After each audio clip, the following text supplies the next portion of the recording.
Hello everyone और आप सबका स्वागत है बायोलॉजी लेक्चर सीरीज में। और आज हम डिस्कस करेंगे टॉपिक हेरिडिटी।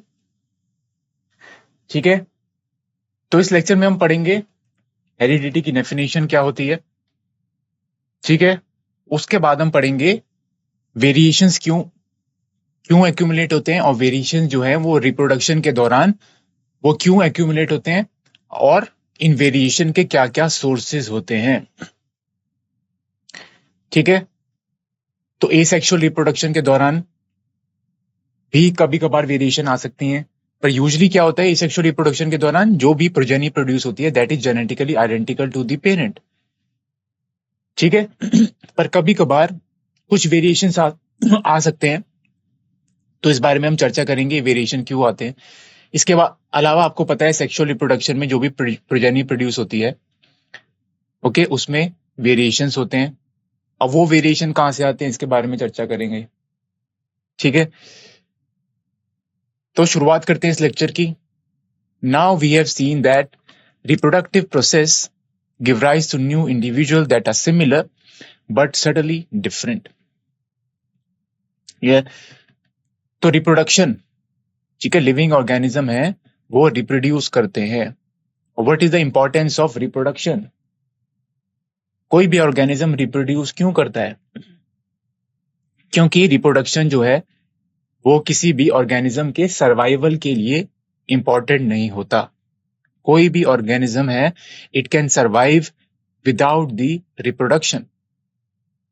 ठीक है, पर जो बाकी के लाइफ प्रोसेसेस हैं जैसे कि डाइजेशन हो गया, रेस्पिरेशन है, सर्कुलेटरी सिस्टम है, एक्सक्रीशन है, अगर ये नहीं हो रहे किसी भी लिविंग ऑर्गेनिज्म में, then what happens that living organisms won't be able to survive. ठीक है, तो ये सारे जो लाइफ प्रोसेसेस हैं that are very important for the survival of the organisms. पर रिप्रोडक्शन अगर कोई ऑर्गेनिज्म नहीं कर रहा then also it can survive. तो क्यों ऑर्गेनिज्म रिप्रोड्यूस करते हैं? तो इसका सिंपल आंसर है organism reproduce to increase their number. ठीक है, अपनी स्पीशीज को मेंटेन करने के लिए ऑर्गेनिज्म रिप्रोड्यूस करते हैं, अपने पॉपुलेशन साइज को इंक्रीज करने के लिए ऑर्गेनिज्म रिप्रोड्यूस करते हैं। ओके, अब आपको पता है इन्वायरमेंट में बहुत सारे प्रेडेटर्स प्रेजेंट होते हैं। ठीक है, तो अगर ऑर्गेनिज्म रिप्रोड्यूस नहीं कर रहे तो क्या होगा? These the species might go extinct. Clear? तो वही लिखा है यहां पे। Now we have seen that reproductive process give rise to new individual that are similar but subtly different. Reproduction से जो भी प्रोजेनी प्रोड्यूस होती है that show some similarity to the parents, okay, and they are somewhat different also. ठीक है, so they are similar also but they are different also. तो उसमें कुछ differences भी होते हैं। अगर हम asexual reproduction के बारे में बात करें, वहां पे जो प्रोजेनी प्रोड्यूस होती है that is genetically identical to the parent. पर sexual reproduction में क्या होता है? जो भी प्रोजेनी प्रोड्यूस होती है, okay, it shows variation.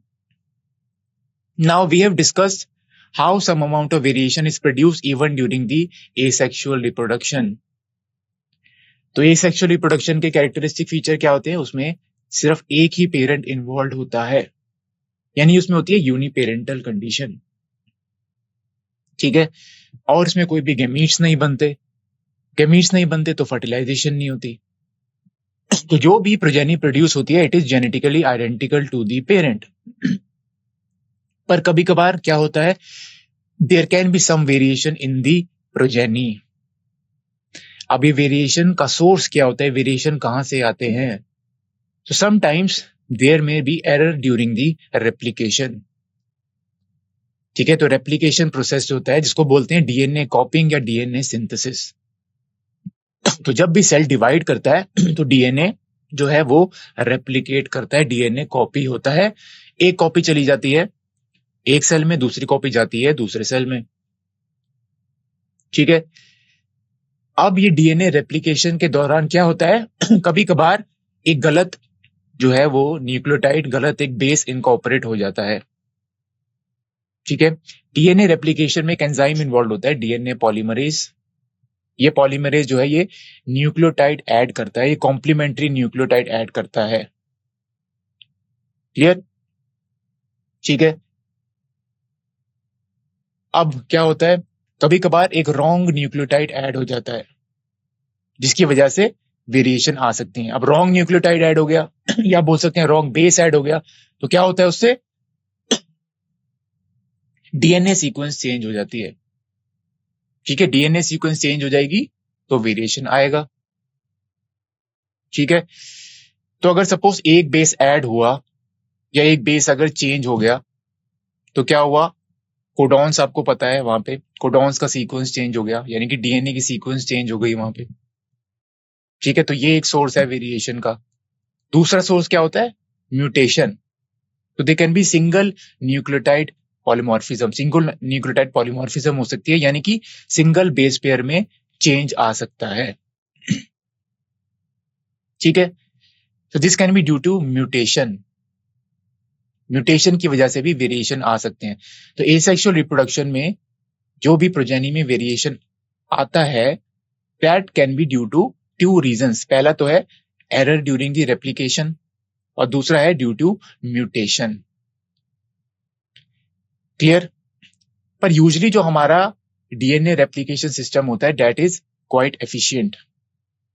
ठीक है, but sometimes errors can occur, क्योंकि कोई भी जो बायोकेमिकल पाथवे है, कोई भी बायोकेमिकल रिएक्शन है दैट इज नॉट 100% परफेक्ट, तो एरर्स आते ही आते हैं। Okay, now the number of successful variations are maximized by the process of sexual reproduction. अब सेक्सुअल रिप्रोडक्शन की इंपॉर्टेंस क्या है? ठीक है, जो हायर ऑर्गेनिजम्स हैं वो सेक्सुअल रिप्रोडक्शन करते हैं, they undergo sexual reproduction. Lower organism में ज्यादातर एसेक्सुअल रिप्रोडक्शन होती है, जैसे कि बैक्टीरिया, बैक्टीरिया में फिजन होती है, यीस्ट में बडिंग होती है। तो ये सारे मेथड्स हैं ऑफ सेक्सुअल एसेक्सुअल रिप्रोडक्शन। अब सेक्सुअल रिप्रोडक्शन के एडवांटेजेस क्या हैं? तो सेक्सुअल रिप्रोडक्शन से वेरिएशन आती हैं, प्रोजेनी में वेरिएशन आती हैं, and this variation accumulate from one generation to next generation. ठीक है, so this variation they accumulate over the generation and lead to the evolution of the new species. ठीक है, अब इन वेरिएशन की वजह से क्या होता है, जो भी प्रोजेनी होती है that can adapt better to the changing environment. Clear? ठीक है, तो उसका सर्वाइवल भी बढ़ जाता है। वेरिएशंस की इंपॉर्टेंट क्या है, variation is important for the survival of the species. और वेरिएशन कहां से आ रही है, सेक्सुअल रिप्रोडक्शन के दौरान आ रही है। अब सेक्सुअल रिप्रोडक्शन के दौरान वेरिएशंस कैसे आती हैं? ठीक है, तो आपको पता है सेक्सुअल रिप्रोडक्शन में दो पेरेंट्स इन्वॉल्व होते हैं, यानी कि यहाँ पे होती है बाई पेरेंटल कंडीशन। तो एक पेरेंट होता है मेल, दूसरा पेरेंट होता है फीमेल। ठीक है, अब यहां पर क्या होता है, गैमीटोजेनेसिस होता है, यानी कि फॉर्मेशन ऑफ द गैमीट्स। तो जो मेल पेरेंट है वो मेल गैमीट बनाएगा, फीमेल पेरेंट है वो फीमेल गैमीट बनाएगा। ठीक है, फिर क्या होगा, ये गैमीट्स कैसे बनते हैं, by the process of meiosis. Meiosis जो है उसमें क्या होता है, genetic recombination and crossing over. अब जेनेटिक रिकॉम्बिनेशन में क्या होता है, exchange of the you can से डीएनए। ठीक है, इसकी वजह से वेरिएशंस आते हैं। ठीक है, उसके बाद दो गैमीट्स जो प्रोड्यूस हुए उनका फ्यूजन होता है, जिसको बोलते हैं फर्टिलाइजेशन। फर्टिलाइजेशन क्या होता है, fusion of the male and the female gamete. तो फर्टिलाइजेशन की क्या बात क्या बनता है, एक जाइगोट बनता है जो कि होता है डिप्लॉयड। तो आप देख सकते हैं जाइगोट एक डिप्लॉयड स्ट्रक्चर है, गैमीट्स थे हैप्लॉयड स्ट्रक्चर जो कि मियोसिस से प्रोड्यूस हुए थे।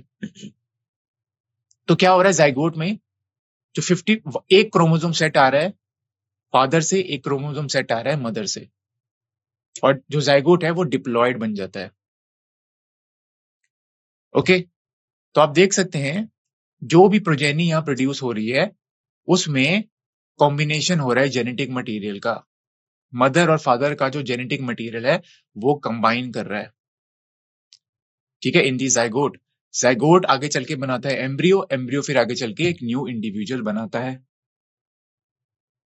ठीक है, so these are the sources of variation during the sexual reproduction. पहला तो क्या हो गया, मियोसिस, जो कि गैमीट फॉर्मेशन में इन्वॉल्व होता है, और दूसरा क्या है, दूसरा है two you can say involvement of two parents, ठीक है, मदर एंड द फादर, ठीक है, और उनका जो है जेनेटिक मटेरियल वो कंबाइन करता है। ठीक है, now if we observe a field of sugar cane we find very little variation among the individual parent. तो जो शुगर केन है, शुगर केन को कैसे मल्टीप्लाई करते हैं, तो शुगर केन को मल्टीप्लाई करने के लिए वेजिटेटिव प्रोपगेशन का इस्तेमाल किया जाता है। तो vegetative propagation is a type of asexual reproduction. और वेजिटेटिव प्रोपगेशन में क्या होता है, एक नया plant, a new plant is produced from the parts of the plant such as stem, root and leaves. ठीक है, तो multiple plants can be produce from a single plant. ठीक है, और नया प्लांट कैसे बनता है, इससे नया प्लांट बनता है, ठीक है, जो प्लांट होता है उसके पार्ट से, जैसे कि स्टेम से बन गया नया प्लांट, रूट से बन गया, लीफ से बन गया। ठीक है, so parts of the plant such as stem, roots and leaves, okay, they are used to form a new plant. ठीक है, अब इसका बेनिफिट क्या है वेजिटेटिव प्रोपोगेशन का, तो यहाँ पे एक पेरेंट ही इन्वॉल्व होता है। ठीक है, तो जहां पे जो भी प्रोजेनी प्रोड्यूस होगी, जो भी ऑफरिंग्स प्रोड्यूस होंगे इसमें, ठीक है, या जो भी न्यू प्लांट्स प्रोड्यूस होंगे, that will be genetically identical to the parent. ठीक है, तो जो भी नेक्स्ट जनरेशन है, जो भी प्रोजेनी है, उसमें जो कैरेक्टर्स हैं वो मेंटेन रहेंगे। So by vegetative propagation the characters are maintain from one generation to next generation. ठीक है, या you can say the characters are maintain from parent to the progeny. ठीक है, तो ये जो वेजिटेटिव प्रोपोगेशन है, ये हाइब्रिड लाइंस को मेंटेन करने में इसका उपयोग होता है। अब हाइब्रिड जो होता है उसमें सारे डिजायर्ड कैरेक्टरिस्टिक होते हैं। ठीक है, and we don't want to lose this characteristic. Sexual reproduction में क्या होता है, सेक्सुअल रिप्रोडक्शन में सेग्रीगेशन ऑफ द कैरेक्टर्स होता है। ओके, जिसकी वजह से characters can be lost in the progeny. पर एसेक्सुअल रिप्रोडक्शन में क्या होता है, एक ही पेरेंट इन्वॉल्व है और यहाँ पे कोई गेमीट्स नहीं बन रहे, तो the characters are maintained in the next generation, characters are maintained in the progeny. ठीक है, तो हाइब्रिड लाइंस को मेंटेन करने के लिए वेजिटेटिव प्रोपगेशन का उपयोग कर सकते हैं। तो सारे कैरेक्टर्स मेंटेन रहते हैं, तो हाइब्रिड जो है उसमें कैरेक्टर्स मेंटेन रहेंगे from one generation to next generation. Clear now, but in a number of animals including human beings which reproduce sexually, quite distinct variations are visible among different individuals. तो sugar cane जो है उसमें आपने देखा जो भी नए प्लांट्स बनते हैं that are genetically identical to the parent. ठीक है, पर क्या होता है, जो हायर ऑर्गेनिज्म है जैसे कि ह्यूमन बींग्स और जो एनिमल्स हैं, उसमें जो भी प्रोजेनी प्रोड्यूस होती है, ठीक है, that is not genetically identical to the parent and they have visible differences among them. ठीक है, so quite distinct variations are visible among different individuals. Humans में आपने देखा होगा, humans की population को अगर आप study करें तो there are lot of variations among different individuals. ये variation कैसे आती हैं मैंने आपको बताया। ठीक है, क्योंकि यहाँ पे दो पेरेंट्स इन्वॉल्व होते हैं, दोनों पेरेंट्स का जेनेटिक मटेरियल है वो कंबाइन कर रहा है। ठीक है, इसके अलावा गैमीट्स बनते हैं, जिसमें क्या होता है, गैमीट्स कैसे बनते हैं, मियोसिस से, जिसमें रिकॉम्बिनेशन होती है। तो ह्यूमन की पॉपुलेशन में आपने देखा है कितनी सारी वेरिएशंस है, और जो भी यहाँ पे प्रोजेनी प्रोड्यूस होती है by sexual reproduction, that is something similar to the parent but it is different also. अब सिमिलर तो होएगी ऑब्वियसली, क्योंकि 50% जो है जेनेटिक मटेरियल फादर से आ रहा है, 50% जेनेटिक मटेरियल मदर से आ रहा है, तो obviously they will be similar, but there are differences also, क्योंकि यहाँ पे दोनों का जेनेटिक मटेरियल कंबाइन हो रहा है, तो न्यू कॉम्बिनेशंस बनते हैं यहाँ पे। ठीक है, now in this chapter we shall be studying the mechanism by which variations are created and inherited. तो इस चैप्टर में हम क्या पढ़ने वाले हैं? इस चैप्टर में हम पढ़ने वाले हैं about the mechanism by which variations are created and they are inherited. तो वेरिएशन कैसे, आप बोल सकते हैं, पॉपुलेशन में आती हैं। What are the source of variations. ठीक है, और हम इसके बाद पढ़ेंगे ये वेरिएशन जो है ये कैसे इनहेरिट होती हैं। क्लियर? तो आप देख सकते हैं इस इमेज में इनिशियली एक सिंगल, आप देख सकते हैं यहाँ पे सेल आप ले लीजिए। ठीक है, अब ये सेल डिवाइड कर रहा है, आप देख सकते हैं 2 सेल बन गए। अब यहाँ पे आप देख सकते हैं वेरिएशंस आ रही हैं। देख सकते हैं यहाँ पे ब्लू था पहले, ये रेड में चेंज हो गया। ये तो पहले ब्लू था, ये ग्रीन में चेंज हो गया। तो देयर आर सटल वेरिएशंस। ठीक है, स्मॉल अमाउंट में वेरिएशंस आ रही है यहाँ पे। फिर आगे क्या हुआ? तो पहले ये पहली जनरेशन थी, तो पहले जनरेशन में कुछ वेरिएशंस आए। उसके बाद आप सब्सिक्वेंट जनरेशन में देखेंगे, नेक्स्ट जनरेशन में आप क्या देख रहे हैं यहाँ पे, ये जो एक सेल है इसने 2 सेल्स बनाए। अब ये 2 सेल्स में भी वेरिएशन आप देख सकते हैं। यहाँ पे ये वेरिएशन आ गई। ठीक है, इसमें आप देख सकते हैं यहाँ पे ये वेरिएशन आ गई है, ब्लू की जगह रेड आ गया। अगेन ये सेल भी, अगर इस सेल को देखें तो ये भी डिवाइड कर रहा है, तो यहाँ पे भी नेक्स्ट जनरेशन में वेरिएशन आ रही है। ठीक है, आप देख सकते हैं कलर चेंज हो गया, यहाँ पे ब्लू से लाइट ब्लू हो गया। ठीक है, और आपने देखा ये जो सेल है ये सेल सेम रहा, तो इसमें वेरिएशन नहीं आई। क्लियर? तो ये जो वेरिएशंस हैं ये हर जनरेशन में आ रही हैं, and these variations they are inherited also. ठीक है, इनहेरिट हो रही है। ये देखिए आप, यहाँ पे ये वेरिएशन जो है रेड कलर, ये वेरिएशन नेक्स्ट जनरेशन में भी इनहेरिट हो रही है। ये जो ग्रीन कलर की वेरिएशन यहाँ पर आई थी ये भी नेक्स्ट जनरेशन में इनहेरिट हो रही है। ठीक है, तो ये जो ग्रीन कलर की वेरिएशन है ये कोई पर्टिकुलर ट्रेट या पर्टिकुलर कैरेक्टर दे रही होगी। ठीक है, ये जो रेड कलर की वेरिएशन यहाँ पे है ये एक पर्टिकुलर कैरेक्टर या पर्टिकुलर ट्रेट ये कुछ दे रही होगी। ठीक है, अब ये जो वेरिएशन नेक्स्ट जनरेशन में भी आई। ठीक है, नेक्स्ट जनरेशन में ये वेरिएशन इनहेरिट हो गई। ठीक है, और इसके अलावा एक और वेरिएशन आ गई यहाँ पर, तो यहाँ पे 2 वेरिएशंस हो गई। तो मे बी ये जो दोनों वेरिएशंस है they correspond to some new traits which are beneficial for the survival of the species. तो वही ट्रेट्स इनहेरिट होते हैं जो कि किसी भी स्पीशीज या किसी भी लिविंग ऑर्गेनिज्म की सर्वाइवल में मदद करते हैं। अगर वो उसको कोई एडवांटेज दे रहे हैं, ठीक है, तभी वो सिलेक्ट होते हैं नेक्स्ट जनरेशन में। अगर वो उसको कोई भी एडवांटेज नहीं दे रहे तो वो नेक्स्ट जनरेशन में सिलेक्ट नहीं होंगे।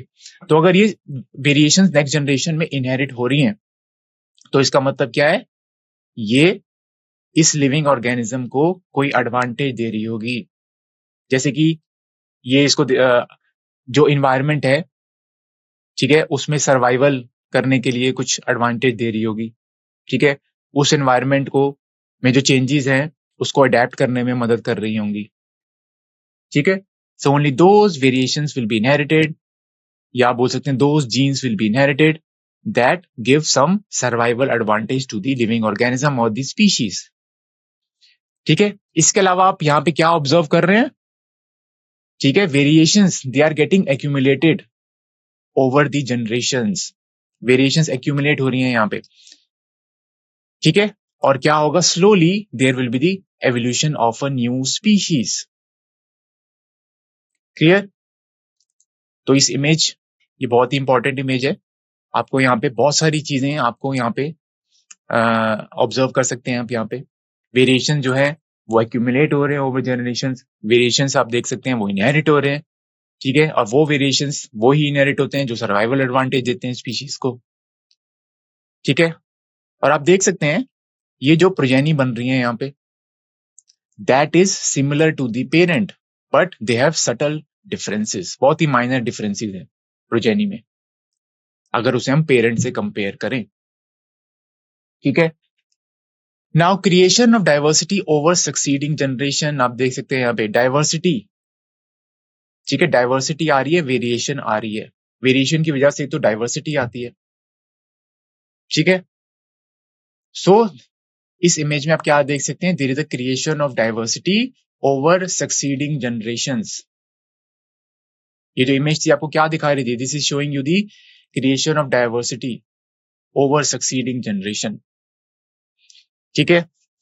Now the original organism at the top, ठीक है, आप उसको सेल मान लीजिए या कोई भी ऑर्गेनिज्म ले लीजिए जो कि सबसे ऊपर था, जो कि टोटली ब्लू कलर का था, it will give rise to say two individual, उसने दो इंडिविजुअल्स या दो सेल्स बनाए, ठीक है, which were similar in the body design but they have subtle differences, ठीक है। तो आपने देखा था तो दो वहां पे सेल्स बने थे, ठीक है, they were similar in the body design, तो जो ओवरऑल जो स्ट्रक्चर है वो तो सेम रहता है, बस कुछ ही डिफरेंसेस आते हैं। और ये डिफरेंसेस कैसे आते हैं मैंने आपको बताया, अगर एसेक्सुअल रिप्रोडक्शन के बारे में बात करें तो वहां पे एरर्स ड्यूरिंग एप्लीकेशन या म्यूटेशन की वजह से आ सकते हैं। सेक्सुअल रिप्रोडक्शन में वेरिएशन कैसे आते हैं वो भी हमने डिस्कस कर लिया, ठीक है। Now each of them in turn will give rise to two individuals in the next generation, तो नेक्स्ट जनरेशन में हमने क्या देखा था, कुछ और वेरिएशंस वहां पे आ गई, और जो पुरानी वेरिएशन थी, ठीक है, वो पुरानी वेरिएशन भी नेक्स्ट जनरेशन में इनहेरिट हो गई। तो नेक्स्ट जनरेशन में, ठीक है, सब्सिक्वेंट जनरेशन में सारी वेरिएशन जो हैं वो एक्यूमुलेट हो रही हैं, and this give rise to, and slowly this give rise to you can say formation of a new species और evolution of the new species, ठीक है। पर जो बॉडी डिजाइन है वो सेम रहता है, आपने देखा बॉडी डिजाइन सेम रह रहा था, कुछ ही डिफरेंसेस आ रहे थे। Now each of the four individual in the bottom row will be different from each other. अब जो बॉटम में चार सेल्स बने थे, ठीक है, उनमें कुछ कुछ वेरिएशंस होंगी, वो एग्जैक्टली सिमिलर नहीं होंगे, ठीक है, एक दूसरे से, but they will show some differences among each other, and these differences are due to, okay, different variations in them, तो उसमें अलग अलग प्रकार की वेरिएशंस है, ठीक है।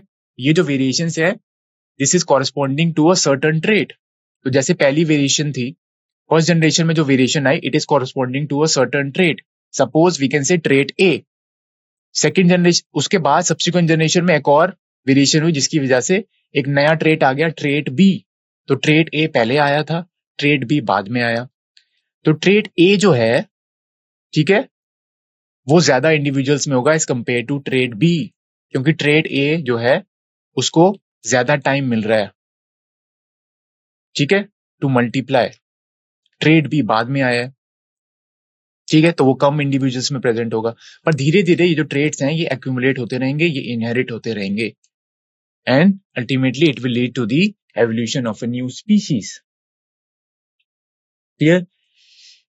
Now while some of these differences will be unique, others will be inherited from their respective parents who were different from each other. तो आपने देखा यहाँ पे जो चार इंडिविजुअल्स बने, ठीक है, दे हैव सम डिफरेंसेस, मतलब कि diversity, there is the creation of diversity now because of accumulation of the variations, ठीक है।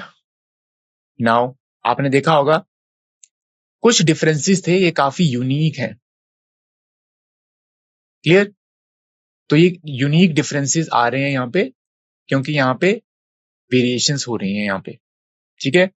तो इन वेरिएशन की वजह से कुछ unique traits they arise in the population, ठीक है। तो सारे इंडिविजुअल्स में ये यूनिक ट्रेट नहीं आया, तो यूनिक ट्रेट आपने देखा था एक सेल से दो सेल बने थे, अब दोनों में अलग अलग वेरिएशंस थी, ठीक है, तो दोनों यूनिक हैं, clear. while others will be inherited from their respective parent who were different from each other, और बाकी की वेरिएशन कहाँ आई, पेरेंट्स से, ठीक है, क्योंकि पेरेंट्स भी डिफरेंट थे।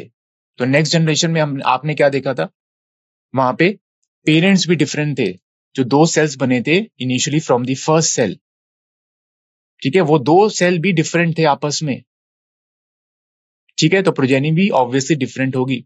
तो ये वेरिएशंस, ठीक है, आप देख सकते हैं एक तो पेरेंट्स में भी वेरिएशन थी और जो प्रोजेनी प्रोड्यूस हुई उसमें भी वेरिएशन थी।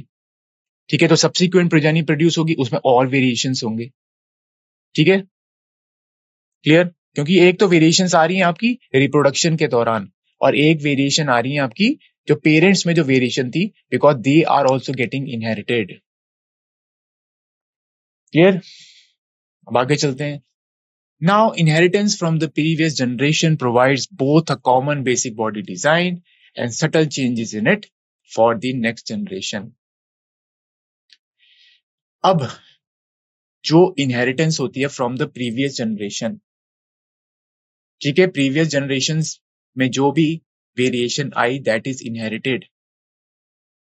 ठीक है, so this provides both a common basic body design and a subtle changes in it.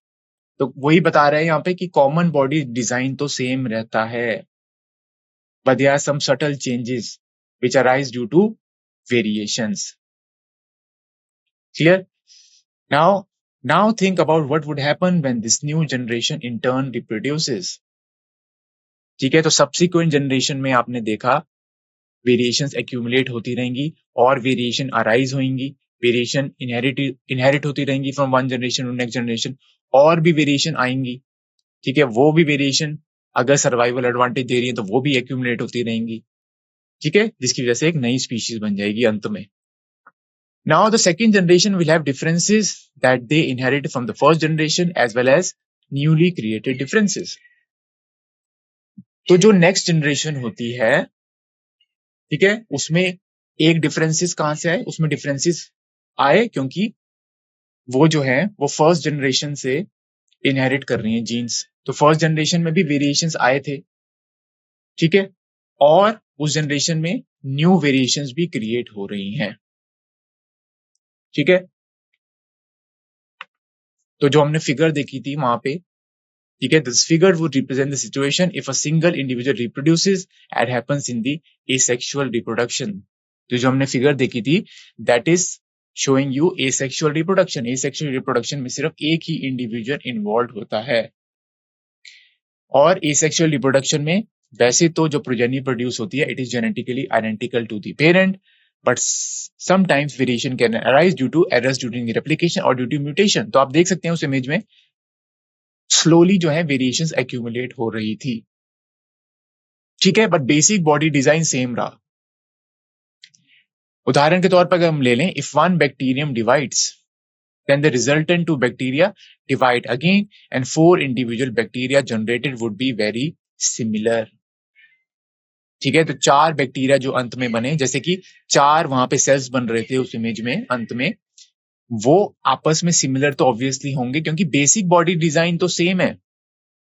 ठीक है, सबका पेरेंट तो सेम ही था इनिशियली, पर उसमें कुछ वेरिएशंस होंगी, उसमें बहुत सटल वेरिएशन होंगी, बहुत ही माइनर वेरिएशंस होंगी which can arise due to error during replication or due to mutation. Now there would be only very minor differences, आप देख सकते हैं। ठीक है, asexual reproduction के बारे में बात कर रहे हैं।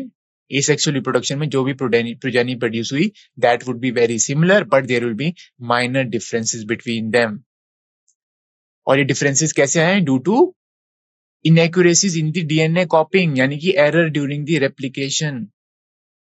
ठीक है, as well as these variation or these differences can also arise due to mutation also. ठीक है, now however if sexual reproduction is involved, even greater diversity will be generated, as we will see when we discuss the rules of the inheritance. तो sexual reproduction में हमने देखा, ठीक है, it leads to even greater diversity. तो sexual reproduction में, ठीक है, का एडवांटेज क्या होता है? There is lot of variation in the progeny. Variation कैसे आते हैं ये हम पहले डिस्कस कर चुके हैं, क्लियर? और ये वेरिएशन बहुत ही इंपॉर्टेंट होते हैं for the survival of the species also. ठीक है, they help adapt the species to the changing environment. ये स्पीशीज को एनवायरमेंट में जो भी चेंजेस हो रहे हैं उसको अडेप्ट करने में मदद करती हैं ये वेरिएशंस। ठीक है, क्योंकि इस वेरिएशन की वजह से न्यू ट्रेट्स बनते हैं, न्यू कैरेक्टर्स आते हैं, और कुछ कैरेक्टर्स ऐसे होते हैं जो कि सर्वाइवल एडवांटेज देते हैं। ठीक है, उदाहरण के तौर पे, ठीक है, अगर हम लें कोई बैक्टीरिया की, अगर हम एसेक्सुअल रिप्रोडक्शन के बारे में बात करें, ठीक है, तो बैक्टीरिया एसेक्सुअली रिप्रोड्यूस करता है बाय फिजन। तो इनिशियल बैक्टीरियल पॉपुलेशन थी, ठीक है, उसको हम किसी कल्चर मीडिया में ग्रो कर रहे थे। अब क्या हुआ, बैक्टीरिया मल्टीप्लाई कर रहा है। अब may be due to error during application और ड्यू टू म्यूटेशन वहां पे वेरिएशन आई और एक नया ट्रेट अपीयर हुआ। ठीक है, अब ये नया ट्रेट जो है इट कन्फर्स एंटीबायोटिक रेजिस्टेंस। तो अब हमने क्या करा, ये जो बैक्टीरियल पॉपुलेशन को एक दूसरे न्यूट्रिएंट मीडिया में डाल दिया और उसमें एंटीबायोटिक डाल दी। अब वो बैक्टीरिया जिसमें एंटीबायोटिक रेजिस्टेंस जीन है, ठीक है, सिर्फ वो बैक्टीरिया सरवाइव करेंगे और जो बाकी की पॉपुलेशन है वो खत्म हो जाएगी, that will B wiped off. तो आपने देखा यहाँ पे वेरिएशन की वजह से एक नया ट्रेट आया and this trait okay gives the survival advantage. ठीक है, और यही ट्रेट जो है वो सिलेक्ट हुआ इन द नेक्स्ट जनरेशन। तो variations are important for the survival of the species. ठीक है, क्लियर। इसके अलावा क्या हो सकता है, बैक्टीरिया मल्टीप्लाई कर रहा है तो किसी जनरेशन में क्या हुआ, एक और वेरिएशन आई, उस वेरिएशन की वजह से क्या हो गया, वो जो बैक्टीरिया जो थे वो जो न्यूट्रिएंट्स हैं, जो कंपोनेंट्स हैं न्यूट्रिएंट्स में, उसको बेटर यूटिलाइज कर सकते हैं। तो बेटर यूटिलाइज करते हैं मतलब क्योंकि बेटर ग्रोथ होगी। ठीक है, तो अगर न्यूट्रिएंट मीडिया के कंपोनेंट्स ही चेंज कर दिए, ठीक है, तो वो बैक्टीरिया सर्वाइव करेंगे जो उन कंपोनेंट्स को बेटर यूटिलाइज कर सकते हैं फॉर देयर ग्रोथ। ठीक है, और बाकी के जो बैक्टीरिया हैं वो स्लोली वो वाइप्ड ऑफ हो जाएंगे।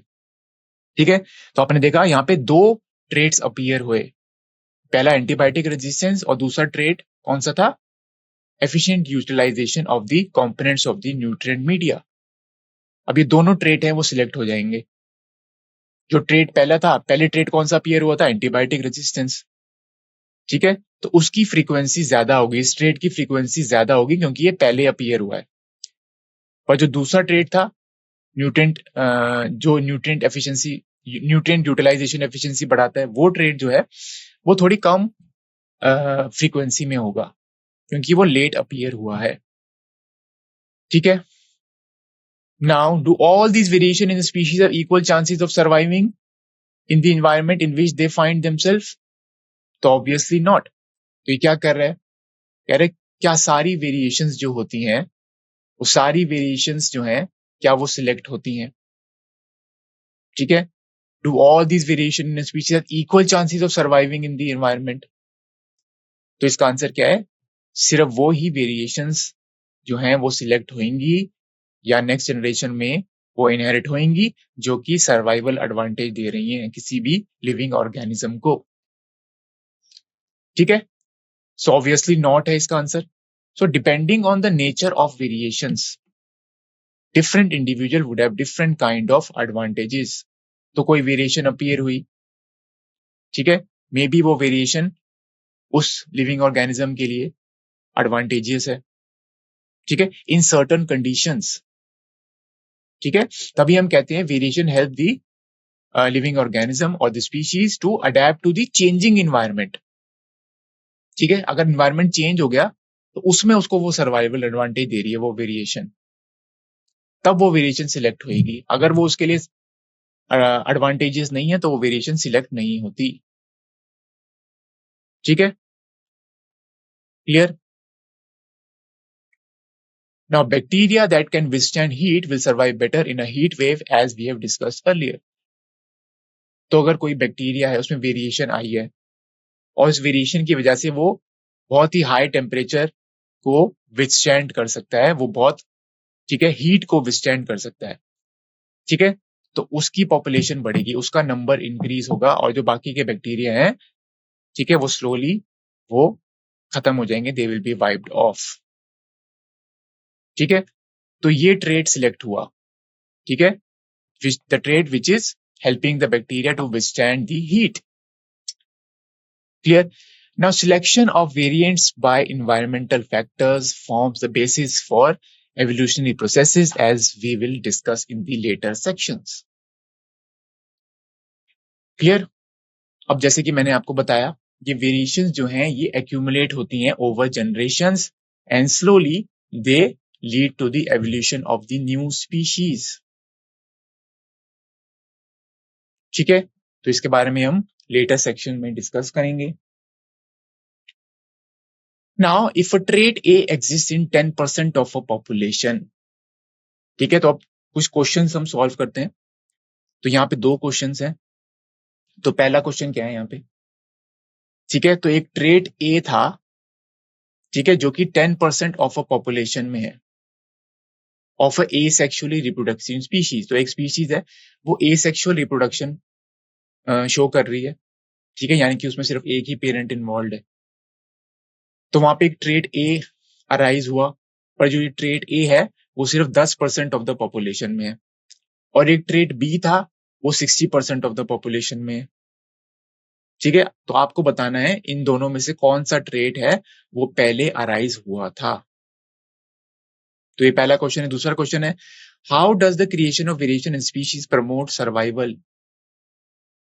ठीक है, तो ये क्या पूछ रहा है, वेरिएशन कैसे स्पीशीज की सर्वाइवल में हेल्पफुल होते हैं, how they promote the survival of the organism. ठीक है, तो सिंपली इसमें आपको बताना है what is the significance of the variation, what is the importance of the variation in the survival of species. ठीक है, तो पहला क्वेश्चन हम देखते हैं। पहला क्वेश्चन क्या है, ठीक है, तो ये इमेज हम दोबारा समझते हैं। तो आपने देखा एसेक्सुअल रिप्रोडक्शन में सिर्फ एक ही पेरेंट इन्वॉल्व होता है। ठीक है, तो सपोज ये ट्रेट नेक्स्ट जनरेशन में अराइज हुआ, क्लियर। तो आप सपोज इसको बैक्टीरिया मान लीजिए, बैक्टीरिया डिवाइड करा, उसने 2 सेल बनाए। ठीक है, अब वेरिएशन आई due to error during application और may B due to mutation. ठीक है, अब ये जो न्यू ट्रेट डेवलप हुआ ड्यू टू वेरिएशन, ये सर्वाइवल एडवांटेज दे रहा है बैक्टीरिया को, तो वो सिलेक्ट हो गया नेक्स्ट जनरेशन में। अब देख सकते हैं यहाँ पे वेरिएशन यहाँ पे अराइज हो रही है, तो ये ग्रीन कलर से रेड कलर हो गया। ठीक है, क्लियर। और आप देख सकते हैं यहाँ पे भी ग्रे कलर का हो गया ये।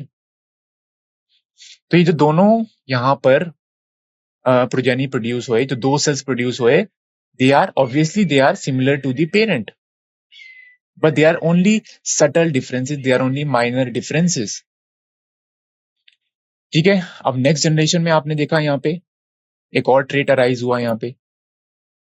ठीक है, यहाँ पे भी एक नया ट्रेट अराइज हुआ, सिमिलरली यहाँ पे भी आप देख सकते हैं। क्लियर, तो वेरिएशंस हर जनरेशन में आ रही है यहाँ पे, और वेरिएशन जो है वो इनहेरिट भी हो रही है। ठीक है, तो ये ट्रेड जो है ये ट्रेड पहले अपीयर हुआ था, तो ये अगर आप ऑरेंज ले ली, ये ट्रेड बाद में अपीयर हुआ। ठीक है, तो जो पहले ट्रेड अपीयर हुआ, ठीक है, वो ज्यादा जो है वो स्प्रेड होगा, क्योंकि वो पहले अपीयर हुआ है। तो जैसे बैक्टीरिया मल्टीप्लाई कर रहा है, तो वो ज्यादा बैक्टीरियल पॉपुलेशन में होगा। ये जो ऑरेंज वाला ट्रेट है ये बाद में आया। ठीक है, क्लियर, तो इसकी फ्रीक्वेंसी कम होगी as compare to this one, क्योंकि ये बाद में आया ऑब्वियसली, तो this will be present in less number of the bacteria, तो ऑब्वियसली इसकी फ्रीक्वेंसी कम हो जाएगी। ठीक है, क्लियर। तो ये जो फिगर है ये सेक्सुअल रिप्रोडक्शन आपको दिखा रहा है, and there are very few variations present in it, क्योंकि ये सेक्सुअल रिप्रोडक्शन में यूजली तो क्या होता है, जो progeny it is genetically identical to the parent, पर यहाँ पे कुछ वेरिएशंस आ रही हैं। ठीक है, ट्रेट ए था, it present in only 10% of the population, so it is more likely that trait has arisen recently, यानी कि ये बाद में अपीयर हुआ है ट्रेट ए, क्योंकि ये सिर्फ 10% पॉपुलेशन में प्रेजेंट है। ठीक है, फिर ट्रेट बी ये 60% पॉपुलेशन में है। ठीक है, तो मतलब कि ये जो ट्रेट है ये पहले आया था। क्लियर, क्योंकि इसकी जो आप देख सकते हैं ज्यादा परसेंटेज में है ये, इसकी फ्रीक्वेंसी ज्यादा है। Clear, so we can say that trait B appeared earlier and trait A it appeared at a later stage. Clear है ये। अब आगे चलते हैं। Now, if these variants were not there, then the entire species of the bacteria would have been destroyed. तो ये जो variation अगर ना होती तो जो बैक्टीरियल स्पीशीज है वो डिस्ट्रॉय हो जाती, या हम बोल सकते हैं स्पीशीज एक्सटिंक्ट भी हो सकती है. So these variation help in the survival of the species. ठीक है, तो जैसे कि मैंने आपको उदाहरण दिया था एंटीबायोटिक रेजिस्टेंस, ठीक है, डेवलपमेंट इन दी बैक्टीरिया. तो इनिशियली बैक्टीरियल पॉपुलेशन थी, ठीक है, वो उसको हमने एक न्यूट्रिएंट मीडियम में रखा हुआ था. अब ये जो है इस पॉपुलेशन में, ठीक है, एज दे वर रिप्रोड्यूसिंग, तो क्या हुआ, अब वेरिएशन वहां पे आई. ठीक है, अब इस वेरिएशन की वजह से एक नया ट्रेट आ गया, antibiotic resistance.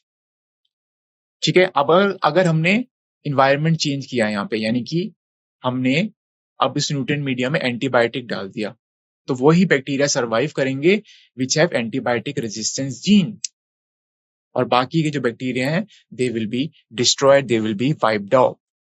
So that's how variation they help in the survival of the species. आपको नेक्स्ट क्वेश्चन का भी आंसर मिल गया यहाँ पे.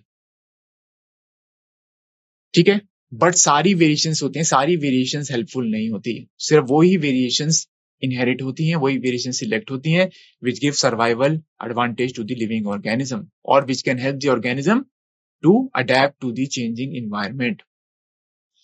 So therefore the variations which are not necessary, okay, they are not selected. Clear? Now, the most obvious outcome of the reproductive process still remains the generation of the individual of a similar design. ठीक है, तो यहाँ पे हम नया एक topic शुरू कर रहे हैं, हेरिडिटी. इसको डिटेल में हम नेक्स्ट लेक्चर में कंटिन्यू करेंगे. ठीक है, तो हेरिडिटी पहले तो आप डिफाइन कैसे कर सकते हैं हेरिडिटी को. So it is the transfer of the genes from parent to the progeny. This is known as heredity, या ट्रांसफर ऑफ द कैरेक्टर्स, या transfer of the trait from one generation to next generation. ठीक है, अब आपको पता है reproductive process का क्या आउटकम होता है. ठीक है, या आप एसेक्सुअल रिप्रोडक्शन ले लीजिए या सेक्सुअल रिप्रोडक्शन के बारे में बात कीजिए, तो दोनों का आउटकम क्या होता है. ठीक है, production of the progeny which is similar to the parent. So the generation of individual of similar design, तो बॉडी डिजाइन सबका सेम होता है, पर उसमें कुछ कुछ माइनर वेरिएशंस होती हैं. In case of asexual reproduction, sexual reproduction में वेरिएशंस ज्यादा होती हैं. ठीक है,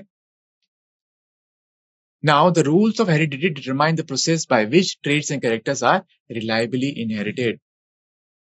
अगर हम हेरिडिटी के रूल्स के बारे में अगर हम पढ़ेंगे, ठीक है, तो वो क्या बताता है, वो बताता है कैसे ये जो ट्रेट्स और कैरेक्टरिस्टिक हैं वो इनहेरिट होते हैं from one generation to the next generation.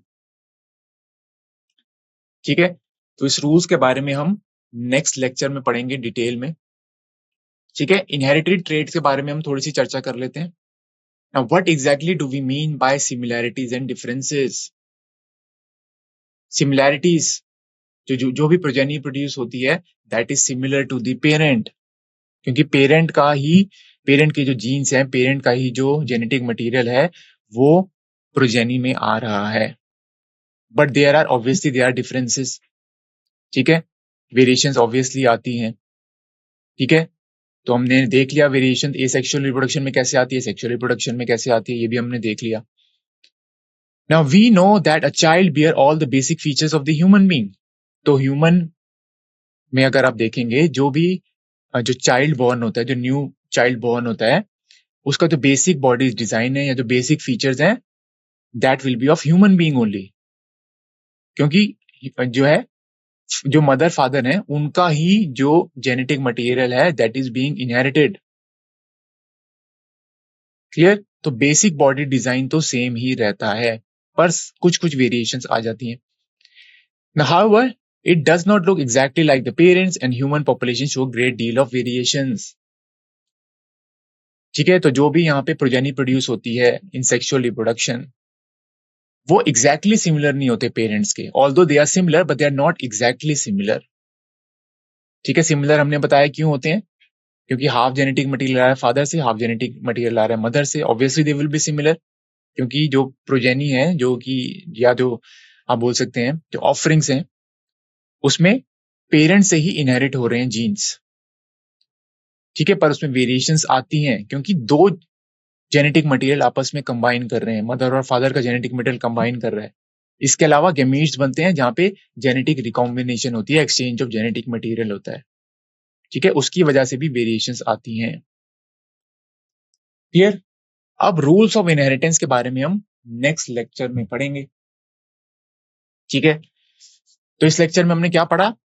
तो इस लेक्चर में हमने पढ़ा कि वेरिएशंस के सोर्स क्या क्या होते हैं during asexual and sexual reproduction, और फिर हमने पढ़ा जो वेरिएशंस हैं, ठीक है, ये इनहेरिट होती हैं from one generation to next generation, और वही वेरिएशन इनहेरिट होती हैं which give survival advantage to the species, and these variations they accumulate over generations and they lead to the formation of new species, ठीक है।